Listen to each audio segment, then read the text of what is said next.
dan Bapak Lutfi Sandi Esti, juga dari DPRK Aceh Barat Bapak Insinyur Aswi Nasution dari Komisi Ekonomi dan Keuangan, dari unsur masyarakat sipil Aceh Barat yaitu Bapak Abdul Jalil. Nah, buat Anda masih kami tunggu, dan sementara memang kalau kita melihat sendiri ini ya, sudah banyak sekali nih bapak-bapak SMS yang telah masuk dari pendengar kita yang telah memantau frekuensi kita 101,3 Delta FM.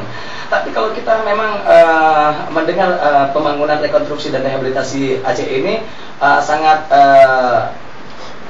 lamban, ini dikatakan sangat lamban.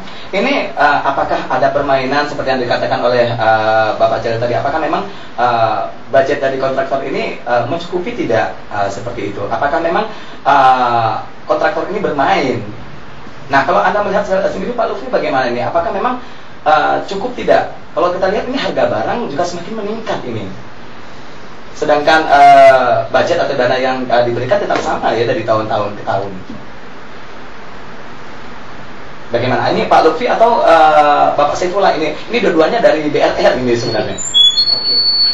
Kalau bicara anggaran ataupun alokasi dana untuk sebuah proyek, taruhlah misalnya contohnya rumah, BRR dari tahun ke tahun selalu meningkatkan budgetnya. Kita tahu dulu tahun 2005 itu budget rumah BRR itu sekitar 35 juta. Kemudian tahun 2007 meningkat menjadi 65 sampai 70. Kita sesuaikan dengan lokasi juga. Contoh di Semeru beda dengan Aceh Barat.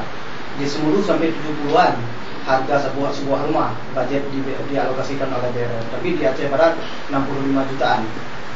Iya, Bapak Saifullah, kalau Anda mengatakan memang harganya seperti itu, nah apakah memang tidak ada peningkatan, akhirnya si pemborong sendiri akan merasa dirugikan, akhirnya mereka sendiri juga membuat rumah seperti yang dikatakan tadi, asal-asalan, kalau ditinju sekali ya akhirnya jatuh. Nah, kita sendiri sebenarnya sudah ada beberapa unsur yang melakukan monitoring terhadap kualitas rumah.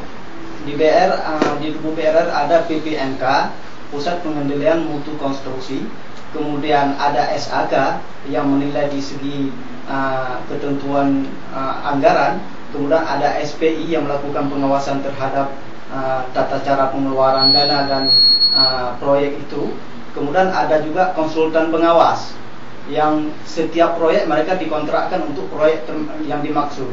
Nah, sehingga banyak unsur yang melakukan pengawasan. Biarpun di lapangan kadang-kadang kita menemui bahwa ada, biarpun proyek itu dilakukan banyak pengawasan, tapi ada, kita tidak bisa menutup mata bahwa ada proyek-proyek yang terbengkalai. Nah, itulah sehingga di 2008 ini BRR kembali memperketat bahwa apabila ada kontraktor yang tidak selesai mengerjakan proyek sebelum lalu, maka mereka tidak bisa dilibatkan lagi di dalam proyek selanjutnya. Ya, ini masih karena ada memang dari warga masyarakat yang mempertanyakan tentang keseriusan dari BRR. Nah, Anda sendiri sebagai BRR dari distrik BRR, tentunya Anda akan menjawab pertanyaan dari warga yang telah hadir ini. Ya, ini dari warga yang masuk dari 44500. Ya, selamat malam ya buat Anda yang sedang mendengarkan siaran radio kami. Di sini yang mengatakan kalau memang BRR sudah bekerja di rekonstruksi, nah sementara di sini kita melihat tidak terlalu serius. Nah, untuk membela kepentingan rakyat sendiri. Nah, rumah terabaikan, jembatan tidak tuntas, dan hak korban tidak ada kepedulian. Nah, apakah BRR ini layak seperti apa? Atau dilihat seperti apa nih BRR ini? Oke. Sebenarnya kita bisa mengukur dari tingkat keseriusan itu pertama sekali dari segi kinerja yang telah diperlihatkan oleh BRR. Contoh yang telah disebutkan oleh Pak Lutfi tadi, bahwa BRR tahun 2007 realisasi APBA ataupun APBN-nya itu mencapai 63%. Nah, yang kedua, BRR selalu dari sejak 2007, taruhlah misalnya 2005-2006 kita agak terlambat. Di 2005 realisasi anggaran itu tidak melebihi 50% misalnya. Tetapi di 2007 itu 63%. Kemudian BRR melakukan kontrak kerja, itu melakukan pelelangan, itu sudah jauh-jauh hari. Di 2007 lelang ada 3 tahap di Aceh Barat. Tahap 1 itu bulan Januari, tahap 2 itu bulan Februari, tahap 3 Maret 2007. Sehingga 3 bulan kita 3 tahap melakukan pelelangan, semua selesai di waktu itu. Tinggal April melakukan pekerjaan.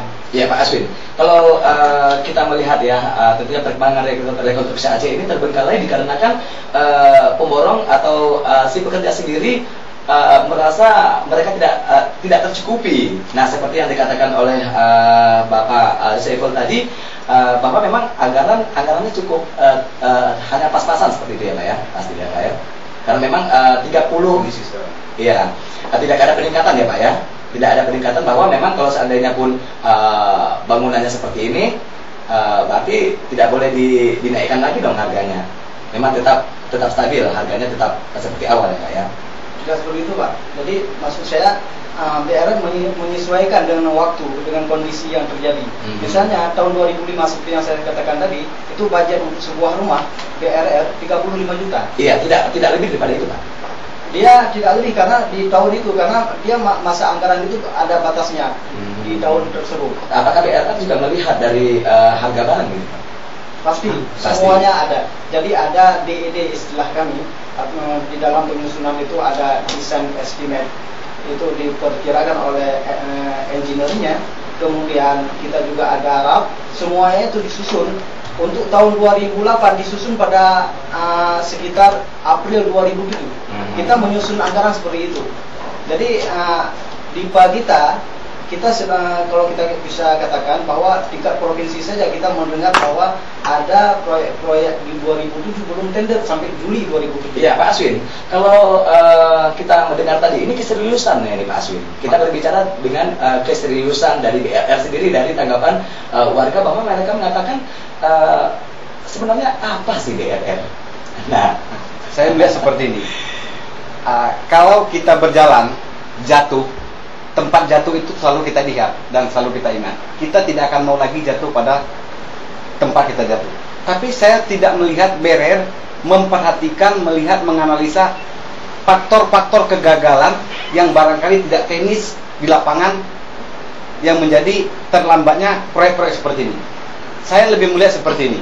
Seperti tadi, persoalan Aceh Barat yang daerahnya rawa. Memang mengerjakan pekerjaan rumah sederhana, tapi tidak diperkirakan persoalan landscape, persoalan rawanya tadi. Ini jadi satu persoalan. Maka saya lebih melihat bahwa kalau dikatakan serius BRR, belum serius. Karena itu tadi, saya melihat banyak kegiatan-kegiatan BRR gagal pada persoalan yang sama, berulang-ulang. Itu seperti saya sampaikan tadi, kontraktor pekerjaan anggarannya besar hanya bisa diambil oleh kontraktor besar. Kenapa tidak dipecah? Ini kegagalan awal. Ini terulang lagi. Itu yang saya lihat. Kalau persoalan estimate April 2007 di tender di 2008, ini berapa bulan? Pada kondisi hari ini berapa terjadi inflasi? Ini udah kenaikan harga yang diajukan oleh BRR sangat jauh kalah dengan kenaikan inflasi tadi. Ini juga tidak pernah diperhitungkan oleh BRR. Akibatnya itu tadi. Nah, satu hal lagi, ini sama-sama semua orang tahu dan sudah menjadi isu di publik. Ada uang-uang yang hilang, yang non teknis pada proyek-proyek seperti ini. Ini banyak orang mengatakan, ambil kerjaan, potong 7%, potong 10%. Ini di mana-mana kita dengar seperti itu. Dan jika kita kumpul dengan kawan kontraktor, kondisinya seperti itu. Dengan kondisi uang yang kurang, cut lagi dengan pemotongan-pemotongan yang tidak teknis seperti itu, apa yang terjadi? Itu. Nah, saya di sini sangat-sangat ngeri ya melihat kondisi bahwa masih ada 5.000 lagi. 5.000-an. Kalau tadi dijanjikan 16.000 sekian, yang ada baru 11.000, berarti masih ada 5.000-an rumah yang harus dibangun sampai dengan berakhirnya BRR dan pihak Rekon ini. Iya. Mau kemana nih nanti kalau tidak terjadi? Siapa yang mau dikejar? Nggak mungkin kawan-kawan BRR dikejar. Yang dikejar adalah kami-kami, kita-kita yang tinggal di daerah sebagaimana katakan Pak Jalil. Nah, kalau ini gagal, siapa yang berdosa? Dengan uang yang begitu banyak, akibat saudara-saudara kita yang mati. Saya langsung mengatakan pada hari ini adalah dosa BRR. Iya, tentunya dari di BRK akan diburu oleh masyarakat sendiri, tentunya atas kesalahan dari pihak-pihak tertentu seperti itu. Iya. Sepertinya Bapak Jalil mungkin bisa menanggapi sedikit ini Pak. Apakah memang